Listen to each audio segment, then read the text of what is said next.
क्यों ये जिम्मेदारी दी जा रही है कि ऐसे तमाम नेता जो कि भारतीय जनता पार्टी के खवैया के तौर पर उत्तर प्रदेश में मौजूद रहे हैं, आप चाहे उमा भारती का नाम ले सकते हैं, कल्याण सिंह जिन्हें जाहिर सी बात है एक बड़ी भूमिका देने की बात कही जा रही है, राजनाथ सिंह खुद ही उत्तर प्रदेश से हैं जो कि अध्यक्ष भी हैं पार्टी के। आखिरकार इन तमाम लोगों के होते हुए अमित शाह को क्यों उत्तर प्रदेश का जिम्मा दिया गया, इस पर पहले एक रिपोर्ट देखिए और उसके बाद फिर बात करते हैं वरुण गांधी की भी।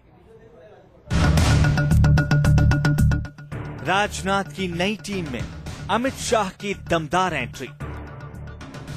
मोदी के सिपह सलार को यूपी की कमान क्यों? बीजेपी अध्यक्ष राजनाथ सिंह की नई टीम का ऐलान हो चुका है। टीम में शामिल चेहरों पर गौर करें तो फायर ब्रांड और हिंदूवादी चेहरों को बेहद अहम जिम्मेदारी सौंपी गई है, लेकिन इनमें सबसे ऊपर है वो चेहरा जो विवादित होने के बावजूद सब पर भारी पड़ा, अमित शाह, राष्ट्रीय महासचिव, नई जिम्मेदारी यूपी के प्रभारी।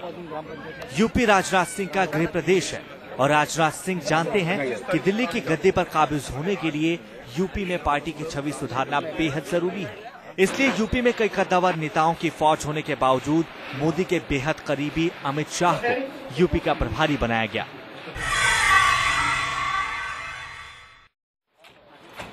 जानकारों की माने तो अमित शाह को यूपी का प्रभार सौंपा जाना एक सोची समझी रणनीति का हिस्सा है। यूपी का प्रभारी बनने के लिए बेचैन पार्टी के कई नेताओं के बदले शाह का तवज्जो देकर राजनाथ ने एक तीर से कई निशाने साधे हैं। साथ ही उन्होंने साफ कर दिया है कि वो इस बार अपने गृह प्रदेश में बीजेपी को लेकर कोई खतरा मोल नहीं लेना चाहते। अमित शाह जी अब बहुत बड़े नेता हैं, बहुत अच्छे हैं, उनको यूपी का प्रभार दिया, यूपी पे ज्यादा कंसंट्रेट कर रहे हैं ताकि यूपी पे ज्यादा बीजेपी ज्यादा से ज्यादा सीटें जीते, इसलिए उनको दिया प्रभार। देखिए, अमित जी को बनाया गया है, उत्तर प्रदेश का जो प्रभार दिया गया है उसके पीछे स्पष्ट सी जो है विचार है, और वो विचार है कि उत्तर प्रदेश एक महत्वपूर्ण राज्य है हमारे लिए और संगठन के लिए वहां पर हमें कोई बहुत शक्तिशाली व्यक्ति चाहिए था जो कि पूरी तरीके से संगठन को चला सके। अमित शाह न सिर्फ चुनाव प्रबंधन के माहिर माने जाते हैं, बल्कि कार्यकर्ताओं से संपर्क और संवाद में भी उनका कोई जोड़ नहीं है। जानकारों की माने तो मोदी की गुजरात में लगाई गई हैट्रिक के पीछे भी शाह का चुनाव प्रबंधन ही था। राजनाथ जानते हैं कि लोकसभा चुनाव में इस बार यूपी में अगर बीजेपी की सीट नहीं बढ़ी तो पार्टी में उनके लिए चुनौती बढ़ जाएगी। शाह के प्रभारी होने से राजनाथ यूपी में न सिर्फ मोदी के नाम और काम का लाभ उठा सकेंगे, बल्कि यूपी के लिए मोदी का ज्यादा से ज्यादा समय भी ले सकेंगे।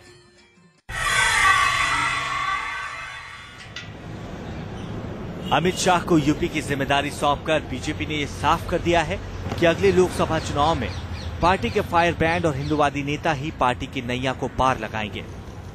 वहीं कांग्रेस ने अमित शाह के बहाने बीजेपी पर हमला बोल दिया है।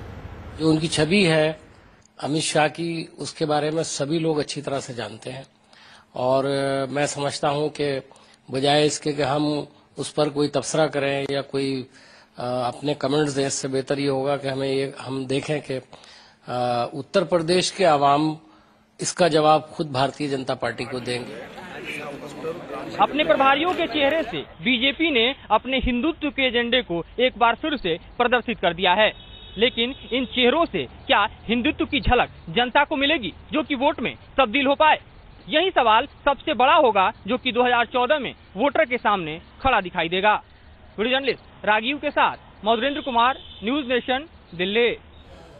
तो जनता के सामने अपनी एक मुकम्मल छवि पेश करने की भारतीय जनता पार्टी की लगातार ये कोशिशें है। भ्रष्टाचार तो जाहिर सी बात है एक मुद्दा है जिसे भुनाने की कोशिश कर रही है भारतीय जनता पार्टी, लेकिन जो अभी नए चेहरे शामिल किए गए हैं, जो टीम राजनाथ है, उसे देखते हुए सिंह साहब आपका आकलन क्या है? ये उत्तर प्रदेश में फेरबदल नरेंद्र मोदी के लिए रास्ता प्रशस्त करना तो है ही, लेकिन लक्ष्य क्या दिख रहा है आपको?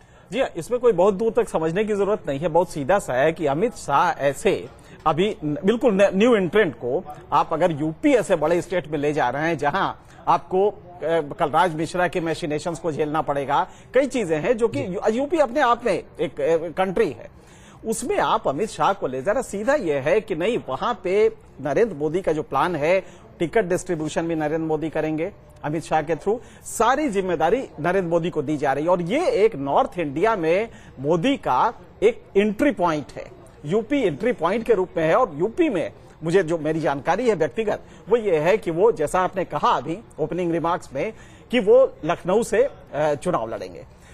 अगर नरेंद्र मोदी यूपी में पूरी तरह से अपने को कंसंट्रेट करते हैं तो सबसे बड़ी बात होगी कि बिहार में उसका इनडायरेक्ट असर पड़ेगा। तो दोनों बड़े स्टेट्स, बिहार देता है 40, यूपी देता है 80, दोनों मिला के 120 में डायरेक्ट इंपैक्ट होने जा रहा है। इसीलिए अमित शाह तो वहां पे बहुत डार्क पोजीशन में रहेंगे। अमित शाह का इतना बड़ा रोल नहीं रहेगा, लेकिन मोदी ही डिसाइड करेंगे और तब तमाम जो यूपी के लीडर्स है वो किनारे हो जाएंगे, क्योंकि मोदी का कद बड़ा है। एक चीज और भी है, मोदी को लाने में जो सबसे बड़ा प्लस पॉइंट है कि इस समय बीजेपी का अगर आप देखें तो पिछले 4 इलेक्शंस में लगातार सपोर्ट बेस गिरता रहा है और बीजेपी सिर्फ 18% पे सिमट गई है।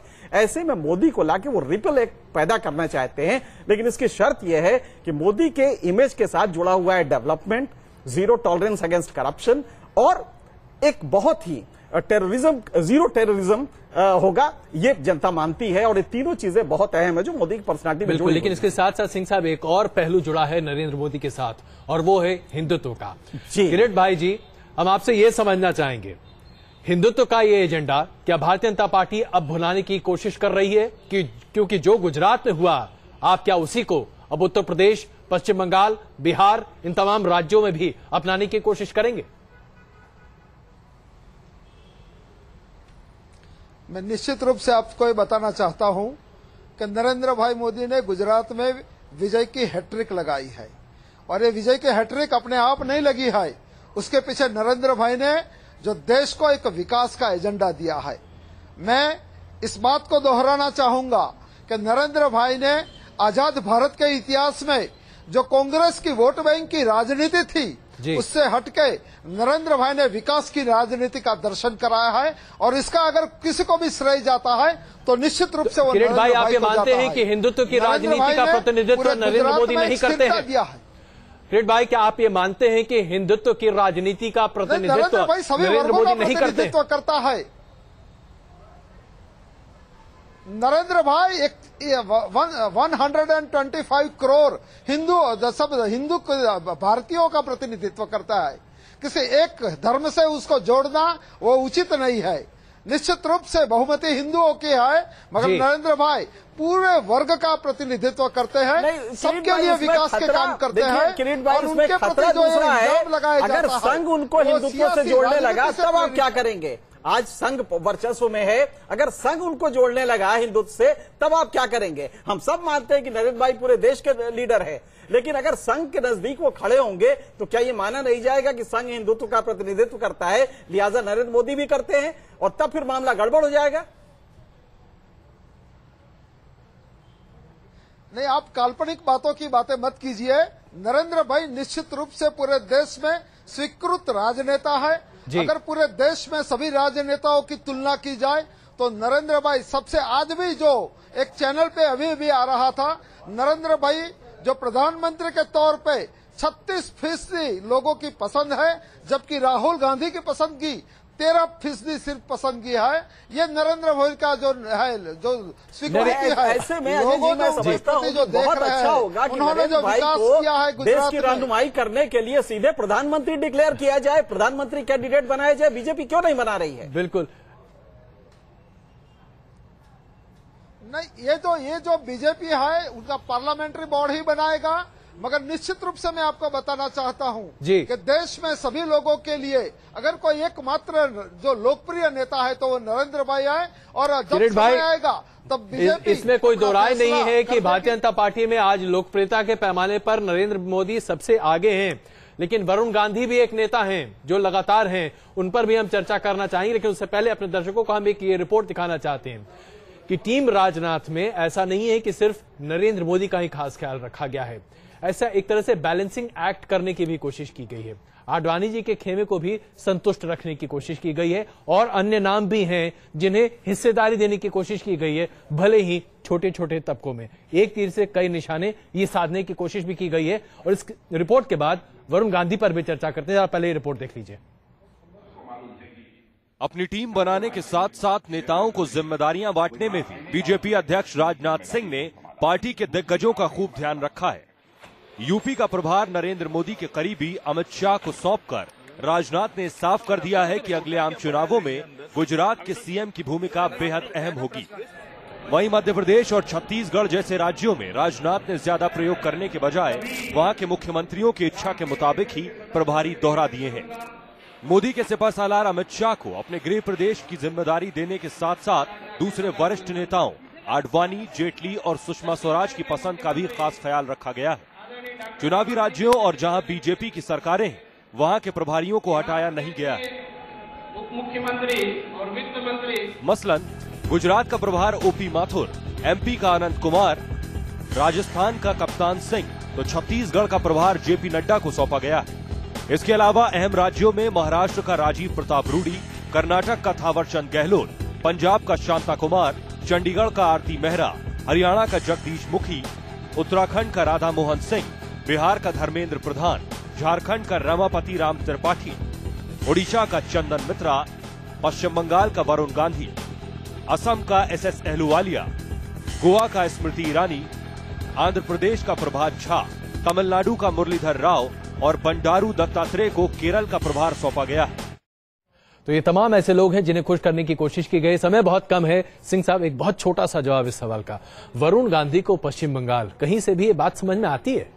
नहीं, मुझे तो तरस आ रहा है भारतीय जनता पार्टी के शीर्ष नेताओं पे कि वरुण गांधी को तो अभी दरी वरी बिछाने, या मतलब दरी बिछाने से मतलब कि बेसिक वर्क जो लेग वर्क होता है, अब आपको वो कभी इंटरव्यू नहीं देंगे अगर आप दरी बिछाने की बात करेंगे। नहीं, मतलब मैं कह सकता हूं कि नहीं, भगवान उन्हें बनाए अध्यक्ष, लेकिन ये है कि वरुण गांधी से आप बंगाल ऐसे कॉम्प्लिकेटेड स्टेट को, और वो भी वरुण गांधी के अटेंसेस, आपको मालूम है कि जो लैंग्वेज उन्होंने अपने स्पीच में कहा था, ठीक है अदालत ने छोड़ दिया, अलग बात है, लेकिन हम जानते हैं कि वरुण गांधी की स्पीचेस किस तरह के होते हैं। अगर उन्होंने वेस्ट बंगाल में कह दिया तो वहां पे तो मतलब बहुत बुरी सीधे भड़क सकते हैं, इस तरह की स्थिति हो सकती है। और ये बैलेंसिंग एक्ट राजनाथ सिंह कर रहे हैं और वो इन्होंने इसमें भी किया है। लेकिन जो सबसे बड़ी बात है कि इस बैलेंसिंग एक्ट, देखिए सेकंड रैंक लीडर्स बीजेपी में आए नहीं, डेवलप नहीं होने दिए, आज ये मजबूरी है वो साफ दिखाई दे रही। आपने बहुत अच्छा कहा कि अगर रूढ़ी को ले आते बिहार में, और ऐसा भी नहीं कि पहले नहीं किया है, सेम स्टेट के लीडर को, राजनाथ सिंह को उन्होंने यूपी में भेजा था, तो ये भी बैरियर नहीं है। आप रूढ़ी को अगर यूपी बिहार देते तो ज्यादा अच्छा रहता, इवन यूपी भी देते तो चल जाता, लेकिन आप रूढ़ी को कहीं और दूर भेज रहे हैं। मेरे ख्याल से ये सब जो चीजें की है सिर्फ बैलेंसिंग एक्ट है, इससे ज्यादा कुछ नहीं है। बिल्कुल, आप दोनों का बहुत बहुत धन्यवाद इस चर्चा में शामिल होने के लिए। इसमें कोई दो राय नहीं है कि टीम राजनाथ अगले एक साल में क्या करती है वही तय करेगी कि आखिरकार भारतीय जनता पार्टी का भविष्य कहां, किस दिशा और किस दशा में जाता हुआ दिखाई देगा। क्वेश्चन आवर में आज के लिए बस इतना ही। आप आते हैं कुछ और खबरों के साथ।